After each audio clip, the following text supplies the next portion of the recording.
그리고는 그의 아랫도리로 향한 은이 따스하고 촉촉한 온기로 그의 중심을 어루만졌다. 그리고 부드럽고 조심스럽게 그녀는 그를 위로했다. 당황했던 그도 이내 천장을 바라보다 그녀의 머리를 한 손으로 감싸 안았다. 그리고는 조용히 말했다. 고마워요. 그는 단단해진 무언가를 주체할 수 없었고 점점 빨라지는 그녀의 템포에 참지 못하고 결국 그녀에게 가득 머금게 했다. 안녕하세요. 바람 따라 걷는 길입니다. 여기서 만나는 모든 이야기가 당신의 하루의 작은 쉼표가 되길 바랍니다. 그녀가 처음 그 집 문을 열었던 날은 초여름의 끝자락이었다. 덥지도 춥지도 않은 바람이 골목을 지나고 있었고 그녀는 조용히 이름표를 만지작거리며 문 앞에 섰다. 도어락 비밀번호는 미리 받아두었지만 이상하게도 한참을 망설였다. 환자분은 조금 까다로우실 수 있어요. 소개소 직원은 전화를 끊으며 그렇게 말했다. 그 말이 내내 마음에 걸렸다.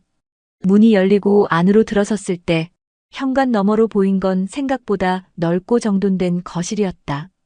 햇빛이 잘 드는 창가엔 오래된 가죽 소파 하나, 그리고 묵직한 나무 테이블 위엔 책이 가지런히 놓여 있었다.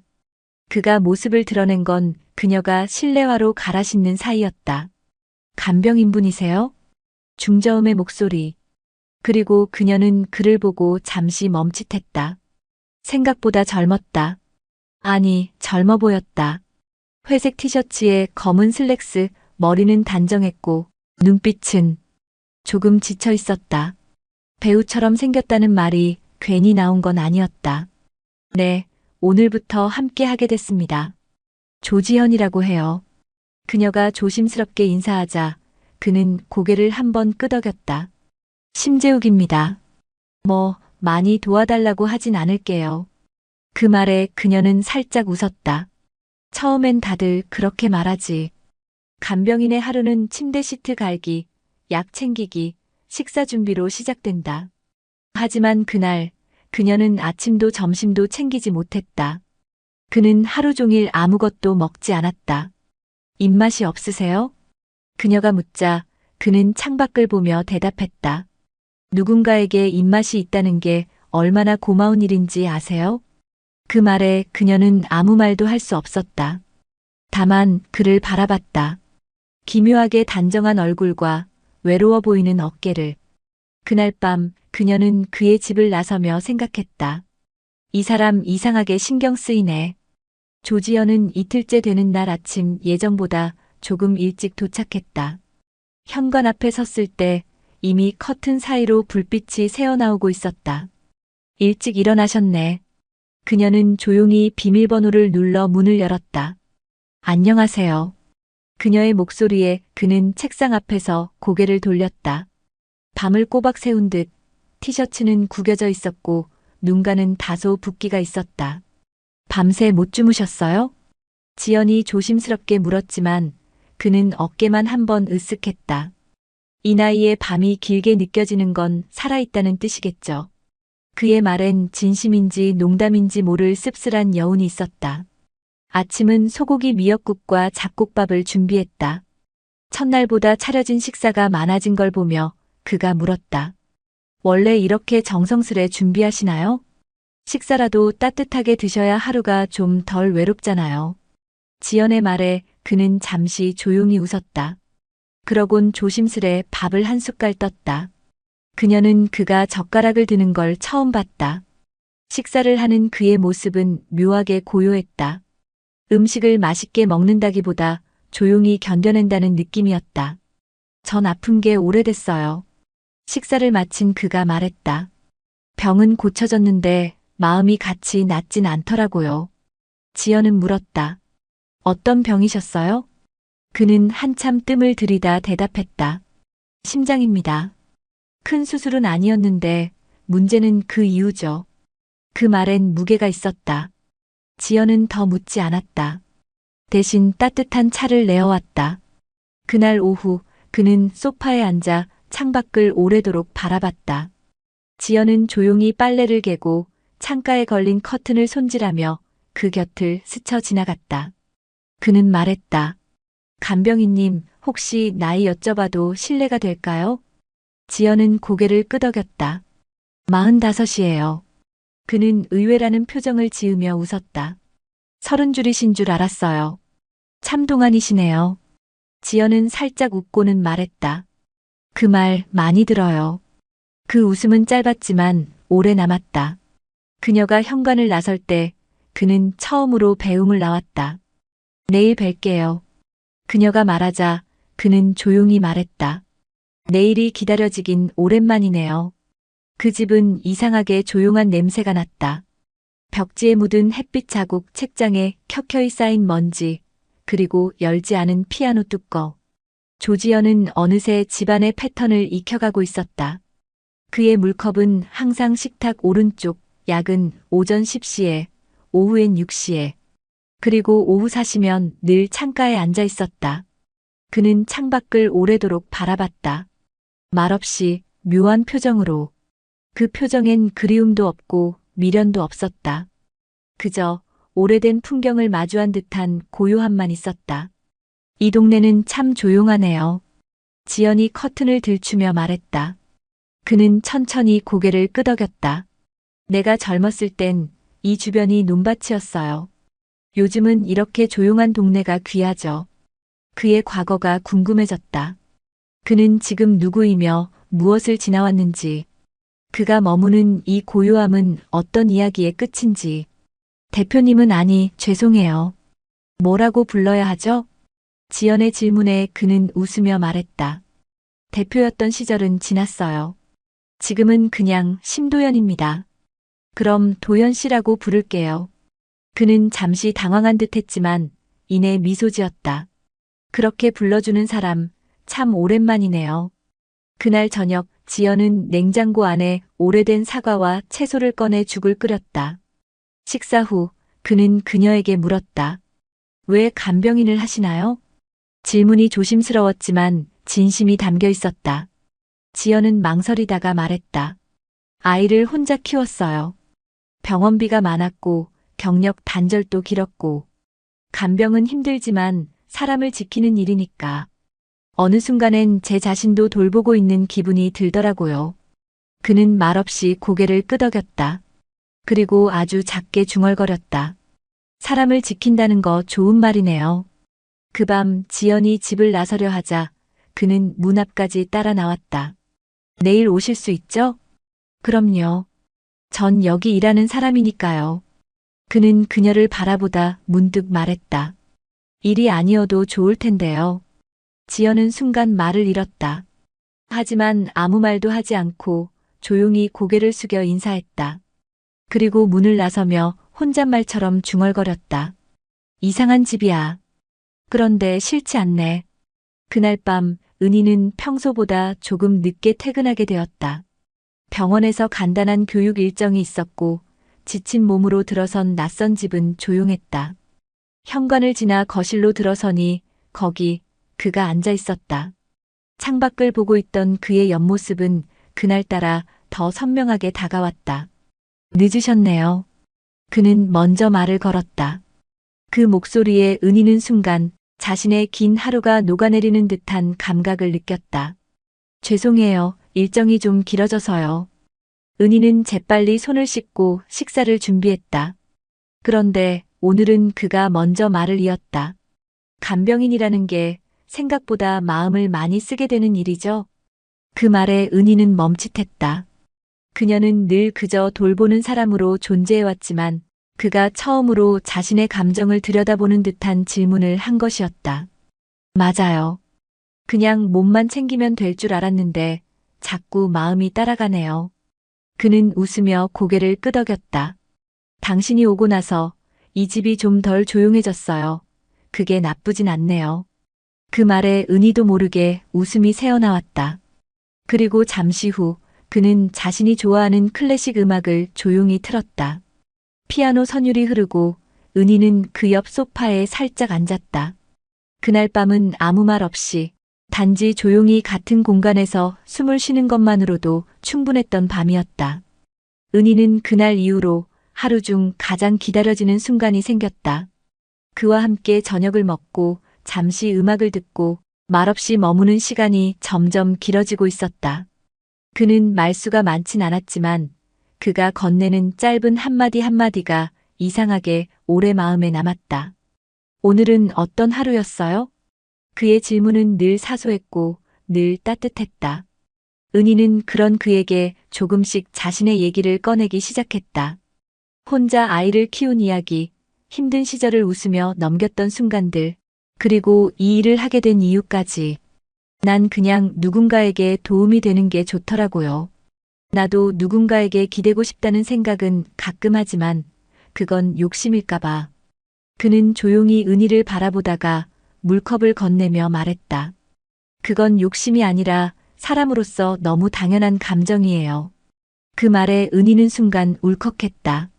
참았던 감정들이 잔잔하게 흔들렸다. 괜찮다고 생각했는데 아닌 것 같았다. 아무도 그렇게 말해준 적이 없었으니까. 그날 밤 은희는 방으로 들어가려다 다시 거실을 돌아봤다. 그는 조용히 앉아 있었다.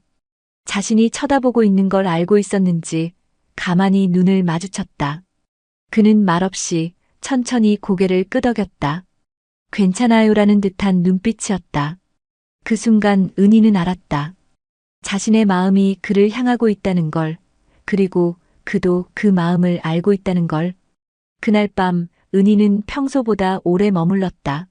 남자의 손끝은 어느 때보다 무기력했고 눈빛엔 오래 묵은 체념 같은 게 배어 있었다. 그 모습이 왠지 모르게 마음을 끌었다. 안쓰럽고 외로워 보여서. 가만히 손을 잡고 있던 은희가 먼저 속삭였다. 혹시 안아드릴까요? 그는 아무 말도 하지 않았지만 은희는 그 침묵 속에서 수많은 이야기를 들은 듯 했다. 은희는 조심스럽게 그에게 다가갔다. 머뭇거리는 그의 시선을 두 손으로 감싸 안았다. 고요한 밤 창밖 바람 소리마저 멎은 듯했고 시간은 둘만의 호흡에 맞춰 흐르고 있었다. 그녀의 손이 그의 얼굴을 쓰다듬었다. 괜찮아요. 지금은 그냥 저한테 기대도 돼요. 그의 이마에 그리고 뺨에 천천히 입을 맞췄다. 그가 떨리는 숨을 몰아쉬었고 그녀는 조용히 속삭였다. 힘든 밤은 나눌수록 덜 외로워져요. 그리고는 그의 아랫도리로 향한 은희. 따스하고 촉촉한 온기로 그의 중심을 어루만졌다. 그리고 부드럽고 조심스럽게 그녀는 그를 위로했다. 당황했던 그도 이내 천장을 바라보다 그녀의 머리를 한 손으로 감싸 안았다. 그리고는 조용히 말했다. 고마워요. 그는 단단해진 무언가를 주체할 수 없었고 점점 빨라지는 그녀의 템포에 참지 못하고 결국 그녀에게 가득 머금게 했다. 그리고 그녀는 뭔가를 삼킨 듯 그를 보며 활짝 웃어 보였다. 그렇게 그들은 무너지는 숨결과 눈빛 속에서 서로를 바라보며 그들은 마침내 하나가 되어갔다.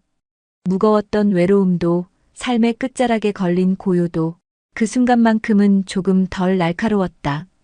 은희는 욕실 문을 조심스레 닫고 수건을 걸었다. 민수는 상체에 가운을 걸친 채 말없이 그녀를 바라보고 있었다.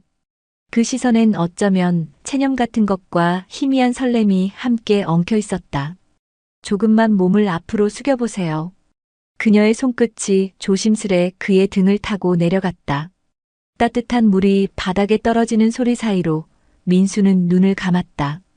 그의 등이 숨결처럼 미세하게 떨렸다. 은희는 아무 말도 하지 않았다.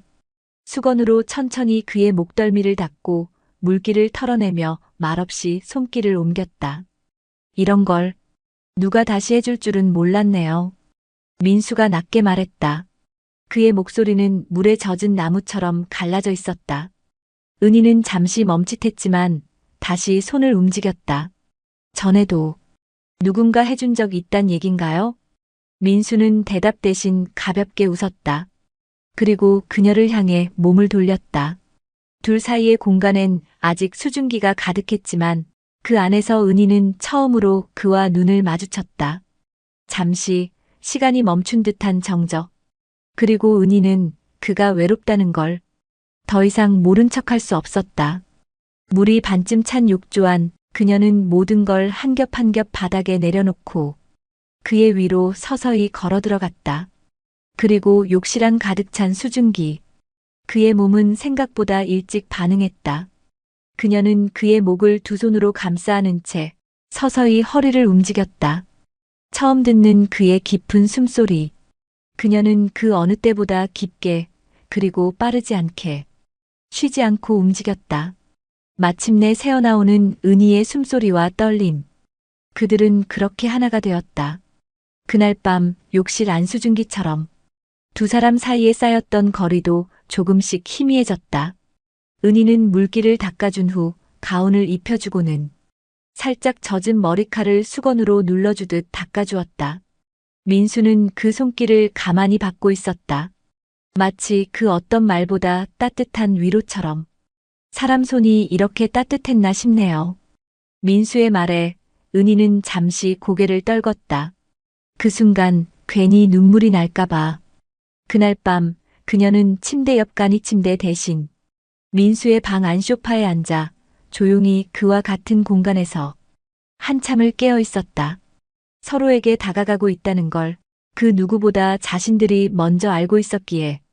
며칠 뒤 햇살이 부드럽게 비추던 낮. 은희는 앞치마를 두르고 민수의 주방을 어지럽히고 있었다. 테이블 위엔 밀가루와 다진 채소, 고기 반죽이 놓여 있었고 그녀는 능숙하게 만두피를 빚어내고 있었다. 이 나이에 만두도 직접 빚어요? 민수는 고개를 갸웃하며 웃었다. 못하는 게 없네. 다 잘하네요. 운동도 잘하고. 은희는 반죽을 살짝 말아 올리다 말고 멈췄다. 그 말에 괜히 얼굴이 붉어졌다. 칭찬이 익숙하지 않아서요. 그럼 자주 해드릴게요. 민수가 덧붙였다. 조용한 낮, 두 사람은 식탁 앞에서 손에 밀가루를 묻히며 하나씩 만두를 빚고 있었다. 마치 오래된 부부처럼 혹은 처음 만난 연인처럼. 그날 만든 만두는 놀랄 만큼 맛있었다. 그건 어쩌면 그 안에 오래 묵은 외로움과 따끈한 설렘이 같이 들어있었기 때문일지도 모른다. 밤이 깊었다. TV 소리는 꺼졌고 거실의 조명도 하나둘 꺼졌다. 남아있는 건 벽시계의 째깍거림과 창문 너머로 스며드는 달빛뿐이었다. 민수는 소파에 앉아 자신도 모르게 졸고 있는 은희를 바라보았다. 고된 하루였을 텐데 언제 그 자리에 와서 잠들었을까? 그녀의 숨소리가 고르고 입가엔 살짝 미소가 머물러 있었다. 그는 살며시 자리를 옮겼다. 소파 옆 바닥에 작은 담요를 펼치고 조용히 눕는 순간 은희가 눈을 반쯤 떴다. 저기 그쪽이 더 불편하잖아요. 그녀의 목소리는 졸음에 젖어 나른했다. 민수는 대답 대신 웃으며 고개를 저었다. 그러자 은희는 담요 한쪽을 들어 올렸다. 여기 조금은 같이 누워도 되죠? 그 말 한마디에 민수는 말없이 고개를 끄덕였다. 조심스럽게 그녀 옆에 자리를 잡은 그는 자신도 모르게 안도의 숨을 내쉬었다. 옆에 누군가 있다는 게 이렇게 따뜻한 거였던가. 은희는 눈을 감은 채 그에게 등을 살짝 기대었다. 그리고 나지막하게 속삭였다. 이상하죠? 그냥 오늘은 이대로 아무 일도 안 해도 괜찮을 것 같아요. 민수는 대답하지 않았다. 다만 그녀의 말에 고개를 살짝 끄덕였고 그렇게 두 사람은 말없이 나란히 그 밤을 지나고 있었다. 마치 오래전부터 서로의 곁에 있었던 사람들처럼. 안녕하세요. 바람 따라 걷는 길입니다. 구독과 좋아요 눌러주세요. 시청해주셔서 감사합니다.